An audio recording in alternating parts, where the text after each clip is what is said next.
yang kedua, segala yang datang dari Allah itu tidak mungkin buruk. Tidak mungkin. Kenapa kita diminta untuk taat dengan mutlak? Karena segala yang datang dari Allah pasti baik. Ya, pasti baik. Karena Allah menurunkan segala maslahat sesuai kebutuhan kita.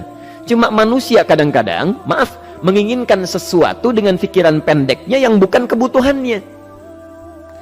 Al-Baqarah 216. Agak pelan-pelan kita ya.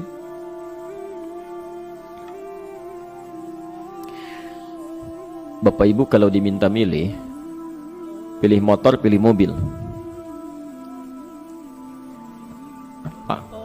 Pilih motor, pilih mobil. Kalau sebagai manusia biasa pilih motor, keterlaluan itu. Umumnya akan memilih mobil. Akan memilih mobil umumnya. Tapi kadang-kadang kita menginginkan sesuatu yang tinggi, menurut Allah itu bukan kebutuhan kamu. Kebutuhan kamu itu motor. Ya. Keperluan kamu motor. Kalau kamu punya mobil, sulit nantinya. Gangnya sempit, mesti bikin garasi, anggaran bertambah, dipikirin juga. Capek. Sudah, motor saja, terbebas dari banyak kemacetan. Mampu diurai, tidak banyak difikirkan. Pelan-pelan. Turun ayat, kutiba alaikumul qitalu wa huwa kurhul lakum. Ya. Diwajibkan atas kalian berperang. Dulu orang diminta jihad gelisah, ya. Gelisah. Nah, kalau ada perintah Allah yang melahirkan kegelisahan, ini maknanya. Ya, tidak harus dalam konteks jihad yang fisik, ya. Jihad, melawan hawa nafsu kita. Jihad melawan pikiran kita. Jihad melawan prasangka buruk kita. Kadang-kadang ada keinginan kita yang kita inginkan menurut Allah itu belum baik untuk kita. Nah, sifat manusia ketika diberikan oleh Allah keputusan yang terbaik, kadang-kadang ada sifat dalam hatinya gejolak, belum bisa menerima. Ya. Ada gejolak di hatinya. Dalam keadaan demikian kata Quran, kutiba alaikumul qital. Kalau Anda merasakan sesuatu sedang ada gejolak di jiwa, sulit menerima ketetapan Allah, maka perangi perasaan-perasaan buruk itu. Wa huwa kurhul lakum, walaupun itu sulit. Walaupun itu sulit. Jangan berprasangka buruk dulu pada Allah. Ayat yang indahnya, perhatikan kalimatnya. Asa an takrahu syai'an fahuwa khairul lakum. Boleh jadi Anda tidak menyukai sesuatu, di balik itu ada kebaikan-kebaikan besar yang Allah sedang rencanakan. Ya. Karena pikiran kita pendek, maunya sekarang saja. Tapi subhanallah, Allah sangat panjang, tidak ada batasnya. Allah memberikan maslahat sampai kamu meninggal, ini maslahatnya. Kamu berpikir sekarang saja. Wa asa an tuhibbu syai'an wa huwa syarrul lakum. Sedangkan boleh jadi di balik yang kita sukai ada keburukan yang sedang menunggu kita di depan ini, kamu tidak tahu. Ya. Apa logikanya? Wallahu ya'lamu. Allah tahu masa depan yang akan terjadi menimpa kita, wa antum la ta'lamun. Sedangkan kalian tidak bisa membaca masa depan. Ya. Saya punya adik perempuan datang lalu meminta doa. Kak, saya ingin tes katanya. Ya, di salah satu bank. Kemudian sudah pada tahap akhir yang menurut hitung-hitungan manusia dan perkiraannya insya Allah lulus, karena tidak ada alasan apa-apa lagi untuk tidak meluluskan. Baik, bismillah kita berdoa, tapi doa kita seperti dibimbing oleh Quran, tidak minta dunia saja ya. Jadi dunia baik, Al-Baqarah 201, Rabbana atina fid dunya wa fil akhirah ya. Dunia minta baik, akhirat minta baik. Tapi aturan dunia dan akhirat ini jangan disebandingkan, rugi. Dunia itu kecil, akhirat lebih besar. Dunia itu kecil, makanya diatur di Al-Qasas ya, ayat 77 sampai 78 itu aturannya, wabtaghi fima atakallahu daral akhirah wala tansa nasibaka minad dunya. Minta seluas-luasnya akhirat, tapi dunia jangan berlebihan ya. Sekedar mencukupi kebutuhan kita saja ya. Pakaian, Bapak Ibu sekalian ya, kita beli pakaian sesuai kebutuhan saja, jangan berlebihan ya. Cukup ketika kita akan sholat, layak, indah dalam pandangan Allah. Ketika kita akan bermuamalah, bagus, tidak mengecewakan orang lain, sudah. Maka waktu selebihnya, ketika kita mencari sesuai kebutuhan, waktu selebihnya bisa digunakan untuk memperbanyak ibadah. Tidak banyak energi terbuang, uang juga terbuang, tenaga juga terbuang. Bayangkan kalau keinginannya macam-macam. Wah, ingin baju terbaru, ingin tasnya Hermes, mereknya dari Paris, sekarang juga mesti dibeli. Wah, uangnya sudah 400 juta keluar, tenaga mesti keluar, beli tiketnya macam-macam dan sebagainya. Habis waktu untuk mengejar dunia, ibadah tertinggalkan. Di rumusnya dunia itu secukupnya saja.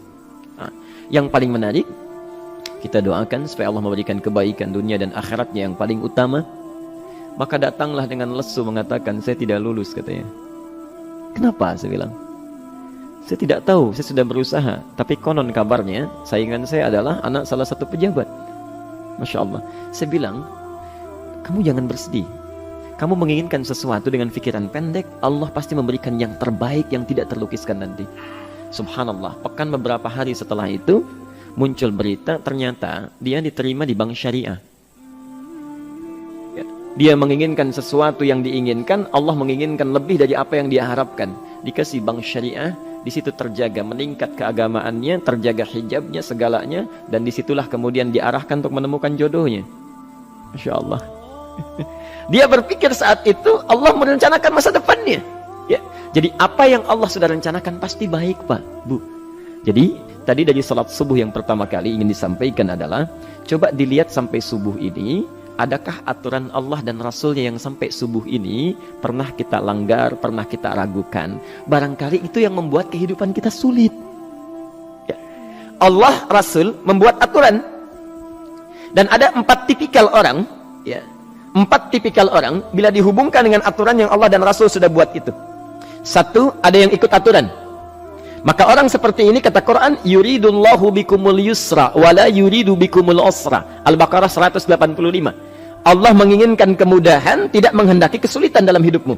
Ya. Maka dibuat aturan, yang ikut aturan Allah pasti mudah hidupnya. Ya, pasti mudah hidupnya. Ya. Rizkinya mudah, hidupnya mudah, nyaman, enak. Ya. 1, ada yang ikut aturan. Yang kedua, ada yang keluar aturan. Ya. Ini pasti repot. Pasti repot. Di awal-awal seperti menyenangkan, ujung-ujungnya repot. Allah bilang, jujur, jangan berdusta. Kalau dusta celaka. Wailul lil mukadzibin. Celaka bagi para pendusta. Dia keluar aturan, dia berdusta. Awal-awal memang nikmat. Besok. Ya. Pak, ini amplop siapa ya? Ya. Maaf Pak, ini amplop memang ini khusus Pak, anggaran tertentu, tidak ada kaitan dengan proyek ini. Padahal ada kaitan dengan proyek, dia sisihkan untuk kepentingan pribadinya. Bohong. Saat itu merasakan enak dapat tambahan, besok-besok dikejar-kejar sama aparat kepolisian. Ya. Celaka. Wail, itu sudah keluar aturan pasti celaka. Ya. Subhanallah. Jadi ada orang kedua keluar aturan. Yang ketiga bikin aturan sendiri.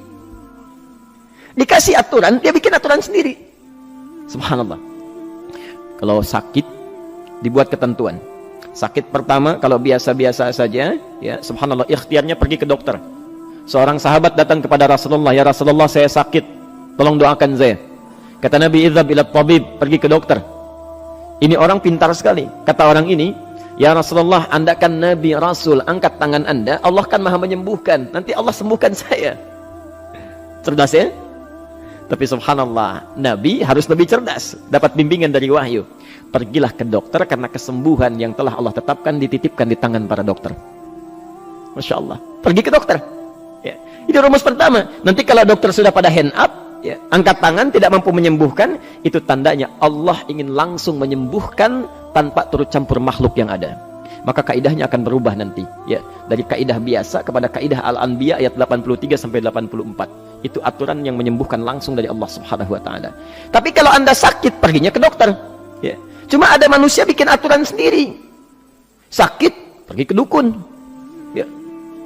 Dukun nggak bisa, pergi ke paranormal. Dirinya pun sudah nggak normal. Makanya disebut paranormal, karena nggak normal. Ya. Tapi didatangi juga gitu, bikin aturan sendiri.